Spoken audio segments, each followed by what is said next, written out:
So far, we've established a pattern, not just to do guilt by association, but to say that he was surrounded by communists, funded by communists, all who had explicit communist aims, who, even if MLK was non-violent and peaceful and Christian, as he claimed to be, which unfortunately most of his activities did not see that he was being used by a wider agenda.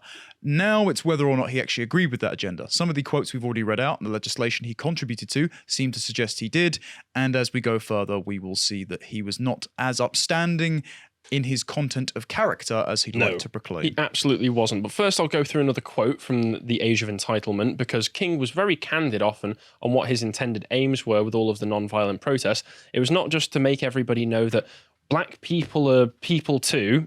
Which they are. I mean, obviously they are, and I hate to break this to you, a lot of people already knew that at the time, but it was intentionally and explicitly to bring shame on white people and white people's values that they held back then, and to have that shame linger over them as a warning and as a threat from that point onwards. He said in a 1963 interview on a Massachusetts public television station, King had been questioned about Malcolm X's criticism that his nonviolence played into the hands of the white oppressors. King replied saying that no one with the slightest familiarity with the dynamics of Southern protests would say such a thing. I think it arouses a sense of shame within them often. In many instances, I think it does something to touch the conscience and establish a sense of guilt. This approach certainly doesn't make the white man feel comfortable. I think it does the other thing. It disturbs the conscience and it disturbs the sense of contentment that he's had. So if you're just a normal Southern Alabama resident, perhaps you just want to go and live your life unimpeded, you want to have a family, you want to live within a community that probably does include quite a few black people who, yeah, you may not share a lot of the amenities with them, but you get along with them, you're polite enough to them.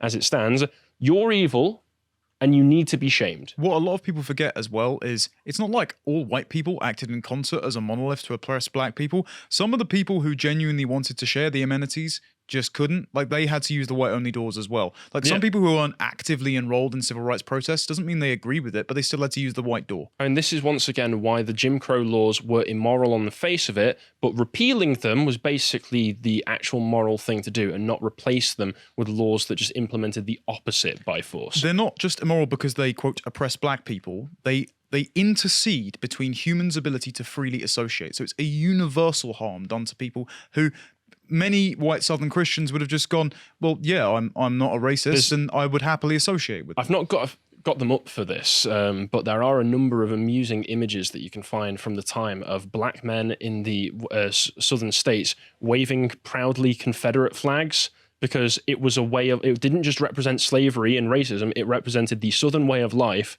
that a lot of blacks were more than happy to live, especially because in the same way that, say, Africans look down on black Americans, a lot of the Southern blacks looked down on the Northern blacks as being people who had no idea what they were talking about. You don't know what our lifestyle is. You just read in the newspapers. You guys live a relatively privileged life in comparison to what we live, and you guys think you can just stomp in here, bring a load of white hippies dressed as priests for some reason to have sex in the middle of the street. Because do you think that every black person in the Southern states would be happy with white hippies from the North infesting their towns and doing drugs and having sex in the middle of the street? No, they wouldn't have.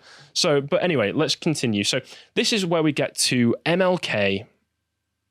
The riot apologist will come in a moment. So we're going to be referring a lot to the Alex Haley 1965 interview here. So this is once again another quote from him talking about the shame that he intended to bring to people when Alex Haley asked, "What do you mean by militantly non-violent?" He said, "Non-violence is a powerful as well as a just weapon. If you confront a man who has long been cruelly misusing you and say, 'Punish me if you will, I do not deserve it, but I will accept it, so that the world will know that I am right and you are wrong,' then you wield a powerful and a just weapon. This man, your oppressor, is automatically morally defeated, and if he has any conscience, he is ashamed. Whether this weapon is used in a manner that stirs a community's or nation's anguished conscience, then the pressure of public opinion becomes an ally in your cause." So it's the use of shame politics, the same that we see now all the time, to make white people feel as though you're evil, you're morally inferior to me, therefore you need to gibs. Because that's what it always comes down to. It comes down to Gibbs.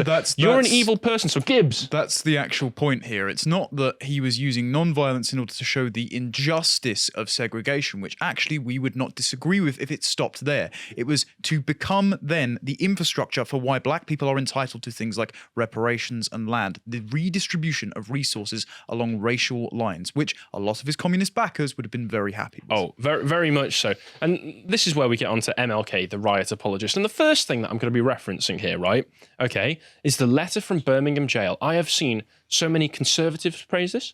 I have seen so many libertarians praise this. And I have no bloody idea why. I don't understand it. I've seen Judge Andrew Napolitano, who's a member of the Mises Institute, has gone publicly in a speech I watched him give at Mises University on YouTube, say that this is the greatest written description of what natural rights are that he has ever encountered. Andrew, you're a good guy. You're obviously a good and principled guy. What are you smoking, mate? What are you smoking? And listen to this. Listen to this. Okay, so he says in here, he says, I had hoped the white moderate would understand that law and order exist for the purpose of establishing justice, and when they fail in this purpose, they become the dangerously structured dams that block the flow of social progress. How on earth is that an argument in favor of natural rights and natural law? This is an argument in favor of social justice orientated law and the idea of social progress, because you can say, I've made this argument to somebody recently who then responded with, well, if you think that makes him a progressive communist, then Thomas Aquinas was also a progressive communist. No, because justice is an end unto itself, and Aquinas helped translate Aristotle, who would have said that. It was also an argument for religious justice, which is a completely different idea, to social justice. Do not conflate these things. But anyway, on to the part of this letter where he just says, like, Gibbs or else, basically. Non-violent direct action seeks to create such a crisis and foster such a tension that a community which has constantly refused to negotiate is forced to confront the issue. It seeks so to dramatize the issue so that it can no longer be ignored. I have earnestly opposed violent tension, but there is a type of constructive non-violent tension which is necessary for growth. If his repressed emotions are not released in non-violent ways, they will seek expression through violence. This is not a threat, but a fact of history. You can say it's a fact of history. Yes, it's also a threat.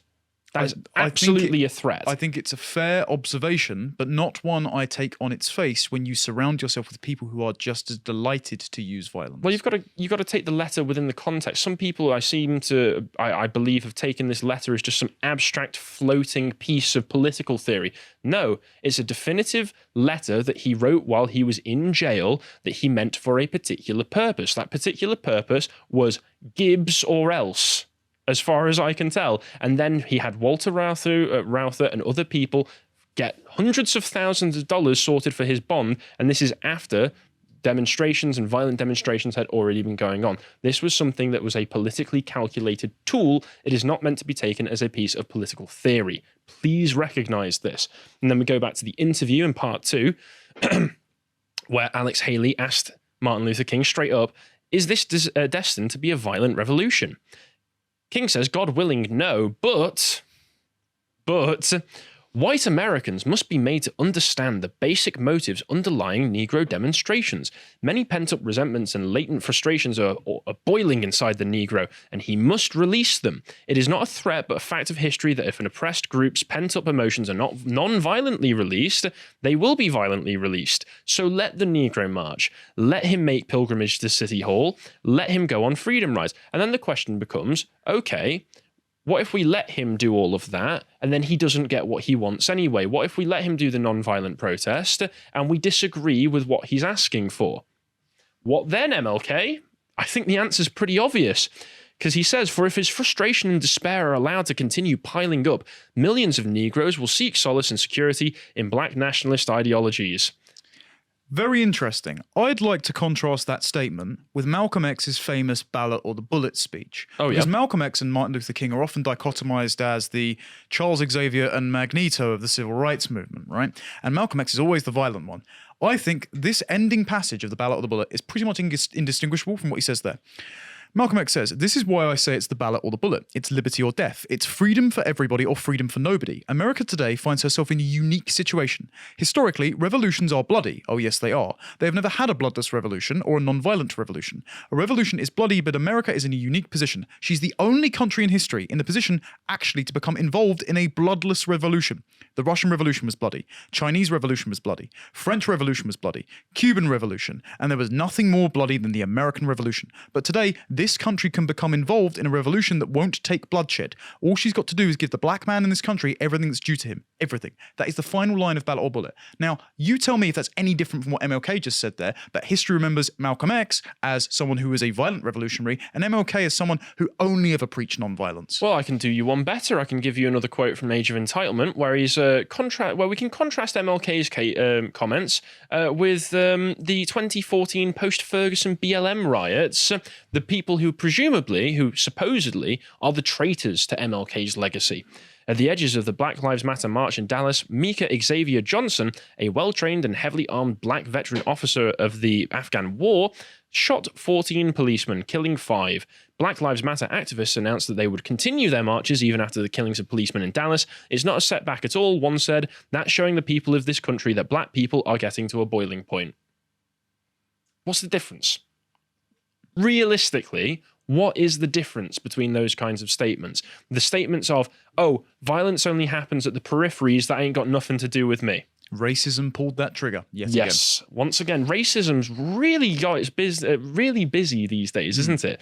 But anyway, let's move on again to MLK the Christian, or as I would prefer to call him, MLK the heretic. And this is why I thought it'd be great to get Connor on, because he can verify just how Christian some of these statements are, because MLK, he went to university, I think it was Morehouse College he went to, where he studied, he did some religious studies, and he wrote some things about religion and about Christianity, which got him his doctorate, but I don't think signify that he was a particularly devout Christian. So let's see if you can judge this for me. King flatly wrote that Jesus was by no means omniscient, and that the orthodox view of the divinity of Christ is, in my mind, quite readily denied. King also denied that Jesus Christ was born of a virgin, as the Gospels tell us. Christians invented the idea, he wrote, because they could not explain the uniqueness of quality and spirit that Jesus possessed, and had no knowledge of the scientific. He also denied the resurrection, and had done so from an early age. From a literary, historical, and philosophical point of view, he opined, this doctrine raises many questions, in the fact that external evidence for the authenticity of this doctrine is found wanting. Finally, King believed that Christianity was just a mere outgrowth of Greek, Roman, and Egyptian mystery religions that conditioned people to accept the faith, which was a mere trend in the social order or in the historical cycle of the human race. Are you sure you didn't mix up your document with Sam Harris's notes? I think that was what King wrote. Right. Okay. Yeah, not quite so, Reverend. Thank you very much. The cornerstone to Christianity is kind of believing in the resurrection of Christ and the continence of virtue, because you never know when the second coming will arrive. And don't get me wrong, as someone whose faith is still burgeoning and still has questions, it's fine to have areas where you don't fully commit, but then to make yourself a Christian thought leader in the vein of liberation theology itself, having Marxist underpinnings, by the way, it seems kind of insane to say that Christ was not born of the Virgin Mary. That's kind of in there in all of the Gospels. It's pretty important as far as I remember. So thank you for giving your opinion on that. There's also the fact that in the Playboy interview, again, he was addressed on the Supreme Court decision that went on at the time, I think it was in 1963, where they outlawed school prayer. And he was asked his opinion on this. And you would think, being a Christian, and not just a Christian, I think, what was it, a reverend or a minister or something? Yeah, he was reverend. Yeah, he was Reverend King. You would think that he'd be like, this is an outrage. How dare they take away our ability to instill good morals? No, what he said is, I endorse it. I think it was correct. Contrary to what many have said, it sought to outlaw neither prayer nor belief in God. In a pluralistic society such as ours, who is to determine what prayer shall be spoken and by whom? Legally, constitutionally, or otherwise, the state certainly has no right. And I just got to say, I have looked into some of the history of America. This is just wrong because he makes the argument that the First Amendment means that you can't make people pray in school. No. That's just wrong. The whole point of the First Amendment was to prevent the federal government implementing a full country state religion. It was not to prevent individual states from having their own religions, which is what this Supreme Court decision did, basically. To legislate from the bench would be an incursion on the freedom of religion because it prevents schools from choosing to enact prayer. And also when one of the founding fathers, I think it was John Adams, said that the Constitution is written for a moral and religious people, I've had arguments with people on Twitter like that saying, what, you think that the founders would have excluded Islam? Yes. They meant Christian. They meant different sects of Christianity. Exactly it. It was exclusively Christian because they fled the UK because of the warring sects of Christianity. Well, I'm just going to put it like this, and this might be controversial to some of the viewers, but I'm sorry, atheism is just another brand of religion. It's just a secular religion. So if you're not allowing some more devout religions like Christianity to be implemented in the schools, you will just replace them with the secular religion of atheism. People can argue that that's a good thing. People can argue about the details there, but that is what is actually going on. Humans demonstrably, observably, have a religious impulse. That's not going to go away if you just tell them that God isn't real. They will find something else to occupy the position of God in their lives. Usually themselves, which is why the communists, taken from Marx, want to, quote, revolve around themselves as their own true sun, from Marx's poetry. Actually, one of the CRT practitioners, Sylvia Winters, in Unsettling the Coloniality, which I've written an essay for on the website about Americans must abandon equality, she said that all definitions of humanity which previously excluded black people from moral consideration were founded on the white, straight, Christian male conception imported over from the West to America. So in order to redefine our humanity, to create a universal humanity that not only required the stripping of Christianity from the American context, but also to invert morality and appoint the most intersectionally oppressed in society to positions of power so they could reintroduce what their values had taught them from being oppressed and on the margins in order to constitute a more wholesome, universal picture of what humanity is. They displace God with themselves and appoint themselves the arbiters of power. And that is what MLK's contemporaries wanted to do because they were literal race communists. To watch the full video, please become a premium member at lotuseaters.com.